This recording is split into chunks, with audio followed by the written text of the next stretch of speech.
a Carnot engine has an efficiency of 50% when its source is at the temperature of 327 degrees Celsius, the temperature of the sink. So first given data, efficiency வந்து 50% ட்டாங்க. அப்போ 50 by 100 னு எடுத்துக்கலாம். That is equal to 1 by 2. Okay. And temperature of the source கொடுத்திருக்காங்க T1, that is equal to 327 degrees Celsius. அதை கெல்வினுக்கு மாற்றணும். அப்போ plus 273 போட்டுக்கலாம். That is equal to 600 Kelvin கிடைச்சிருச்சு. Okay. இப்போ temperature T2 நம்ம என்ன கண்டுபிடிக்கிறோம்? Efficiency ஓட general formula, that is efficiency is equal to 1 minus T2 by T1. இப்போ substitute பண்ணலாம். Efficiency ன்ற இடத்துல 1 by 2, that is equal to 1 minus T2 by T1 ன்ற இடத்துல 600. Okay.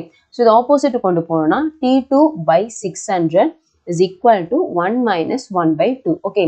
And இங்க cross multiply பண்ணலாம். அப்போ T2 by 600 is equal to cross multiply பண்ணோம்னா again 1 by 2 தான். அப்போ இது 1, இது வந்து 300.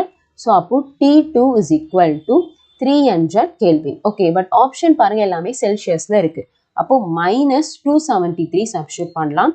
So that will be 27 degrees Celsius. We'll check the option. Option 4 is the right answer.